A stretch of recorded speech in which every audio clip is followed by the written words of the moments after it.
दोस्तों नमस्कार। Colonel Ajay, CEO Ajay Astro Money Group First Global Astro Finance digital channel से आपसे मुखातिब होता हूं। आज 3 जनवरी सन 2026 शनिवार। दोस्तों आज दुनिया के नक्शे पे इस वक्त एक बहुत बड़ी हलचल मची हुई है। अमेरिका ने वेनेजुएला पर सर्जिकल स्ट्राइक कर दी है। वेनेजुएला के राष्ट्रपति निकोलस मादुरो को अमेरिकी गिरफ्त में ले लिया गया है। लेकिन क्या आप जानते हैं कि हजारों मील दूर छिड़ी इस जंग की तपिश आपकी रसोई और आपकी अलमारी तक पहुंच सकती है।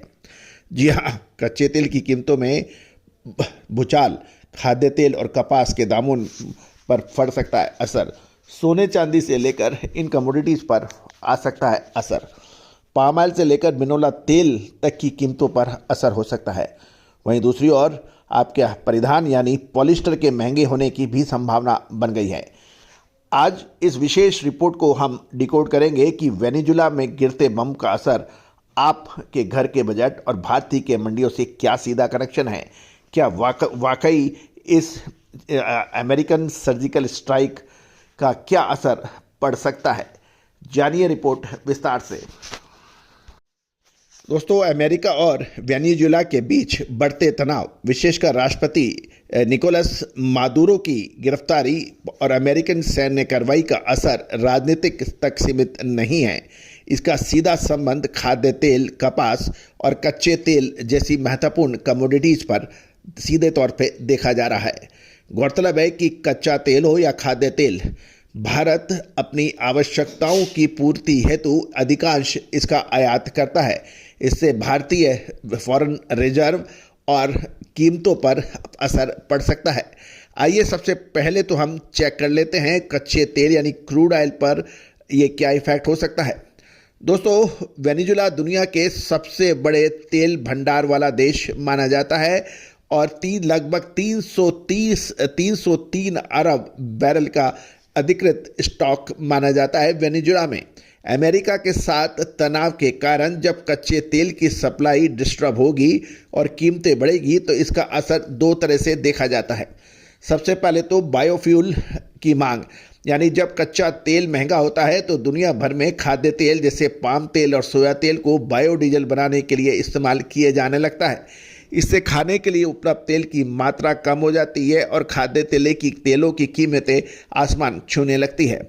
सिंथेटिक फाइबर बनाम कपास, कच्चा तेल महंगा होने से पॉलिस्टर जो कि पेट्रोलियम से बनता है, सिंथेटिक धागा होता है, महंगा होता है। ऐसे में कपड़ा कंपनियां पॉलिस्टर छोड़कर कपास की ओर रुख कर लेती है। इससे कपास की मांग और कीमत दोनों पर असर पड़ सकता है।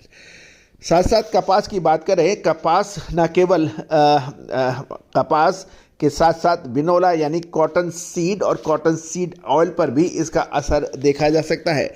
यदि जियोपॉलिटिकल टेंशन के कारण ग्लोबल व्यापार में बाधा आती है तो इनपुट कॉस्ट जैसे खाद्य और परिवहन लागत यानी लॉजिस्टिक भी बढ़ती है और इसका असर काफ़ी पड़ता है। गौरतलब है कि महंगाई और डॉलर की मजबूती भी मानी जानी चाहिए।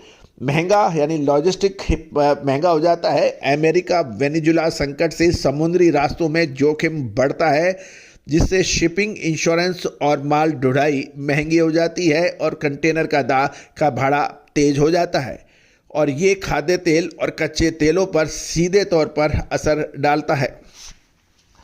तो दोस्तों, ये था एक विस्तृत अपडेट, लेकिन ध्यान देने वाली बात यह है कि अमेरिका ने सर्जिकल स्ट्राइक कर वेनेजुएला के राष्ट्रपति को गिरफ्तार कर लिया है, उनकी पत्नी सहित। अतः अब वेनेजुएला में सर्जिकल स्ट्राइक की वजह से ऑपरेशन ओवर हो गया है। लेकिन यदि इसका आगामी असर चीन, रूस और यूरोपियन देशों के होने वाली प्रतिक्रिया पर निर्भर करता है। यदि वेनेजुएला को चीन, रूस और यूरोपियन देश मदद करते हैं तो लड़ाई आगे छिड़ जाती है, लेकिन इसकी संभावना कम ही नज़र आ रही है। तो दोस्तों, इस न्यूज़ का असर बाज़ारों पर अल्पकालीन यानी शॉर्ट टर्म पर पड़ सकता है, लेकिन मिड टर्म और लॉन्ग टर्म पर अभी कहना जल्दबाजी होगा। अतः बाज़ारों के अंदर सोमवार को इसका असर देखा जा सकता है, लेकिन जल्दबाजी में कोई कदम उठाना तर्कसंगत, युक्तिसंगत और बुद्धिमानी नहीं होगी। तो दोस्तों, आप सबका अपना चैनल अजय एस्ट्रो मनी गुरु। दोस्तों, आपको याद होगा कि कपास पर हमने जो पहले अपडेट दिए वो अक्षर सत्य साबित हुए। खाद्य तेलों पे भी हमारे अपडेट सही साबित हो रहे हैं, अग्रिम विश्लेषण सही साबित हो रहा है। दोस्तों, यदि आप कमोडिटी ट्रेडर हैं, फिजिकल यानी हाजिर बाजार में व्यापार व्यवसाय करते हैं, होलसेलर हैं, स्टॉकिस्ट हैं, मिलर्स हैं या फिर एक्सपोर्टर या इंपोर्टर्स हैं, तो हमारी अग्रिम विशेष रिसर्च रिपोर्ट जो कि फिजिकल मार्केट को लेके ध्यानपूर्वक बनाई जाती है, आपके लिए लाभकारी सिद्ध हो जाती है। दोस्तों, तेजी आने के बाद तेजी और मंदी आने के बाद मंदी सिर्फ एक न्यूज या पोस्टमार्टम है।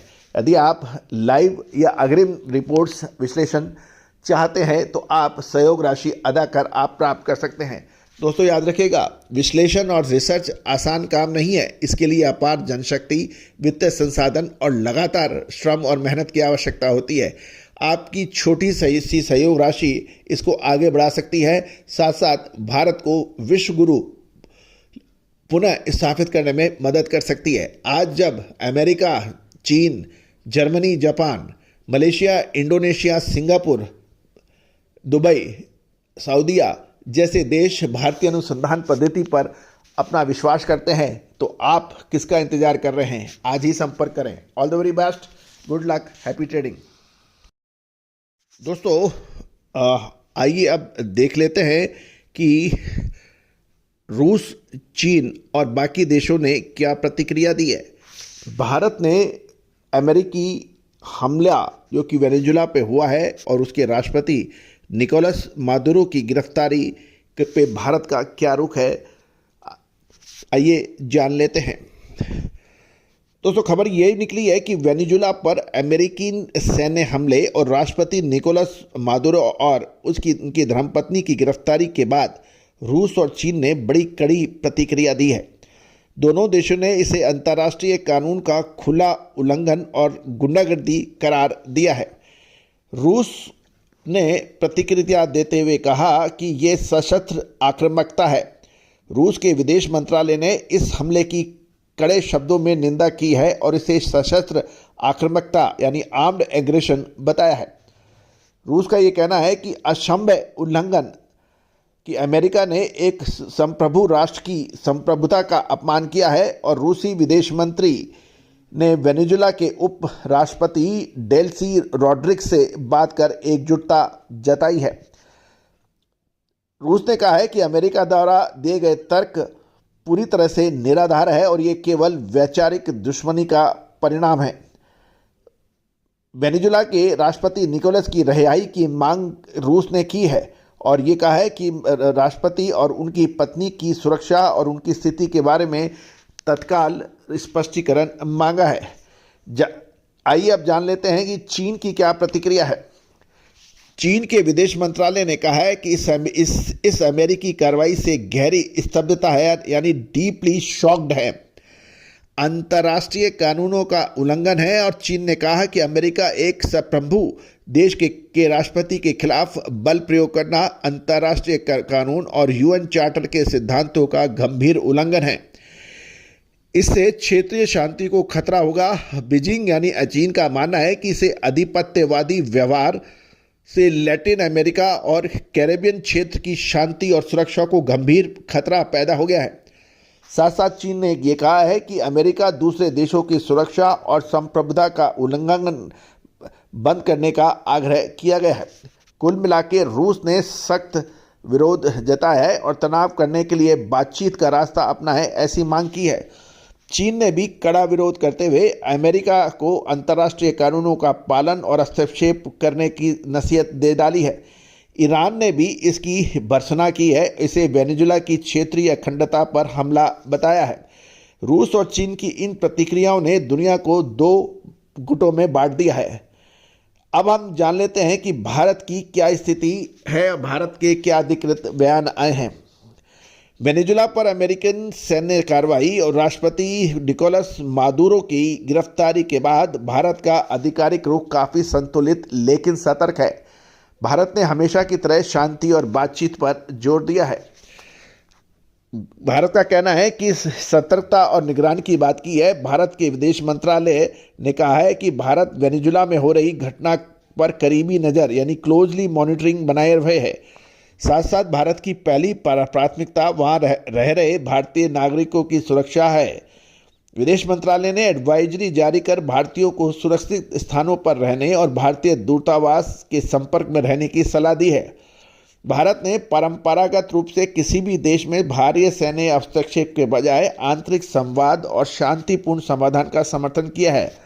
हालांकि भारत ने अमेरिका के साथ अपनी रणनीति संबंधों को देखते हुए अभी तक रूस या चीन की तरह सख्त शब्दों में हमले की निंदा नहीं की है। भारत के लिए वेनेजुएला का संकट कूटनीति से ज़्यादा आर्थिक चिंता का विषय बन गया है। भारत अपनी कच्चे तेल की जरूरत का एक हिस्सा वेनेजुएला से पूरा करता आ रहा है।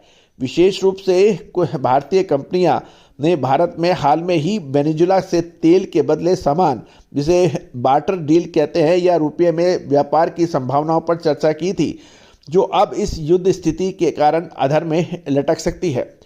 वैकल्पिक स्रोत की बात करें तो भारत के सूत्रों का मानना है कि भारत अब रूस और खाड़ी के देश जिसमें इराक, सऊदी अरेबिया से तेल की सप्लाई और बढ़ाने पर विचार कर सकता है ताकि घरेलू बाजार में पेट्रोल डीजल की कीमतें ना बढ़े।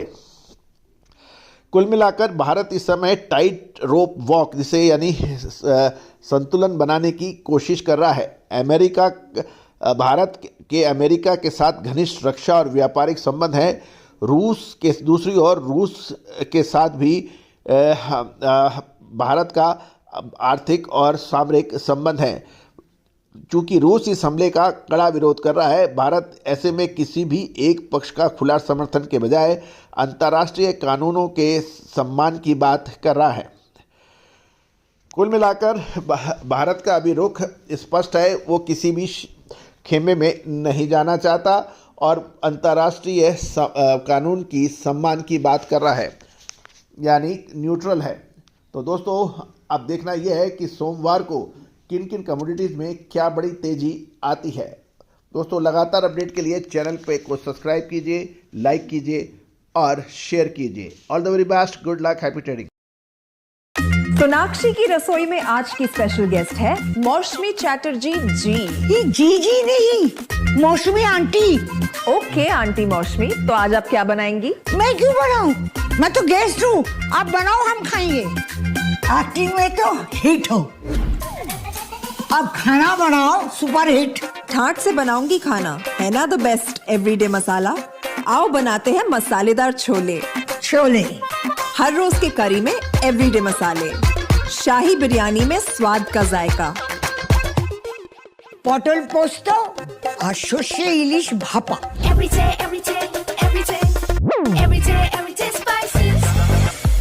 साफ मसाले, खुशबू और प्योर झांझ, टेस्ट से भर दे हर जुबान पे स्वाद। एवरीडे मसाले, देश का स्वाद।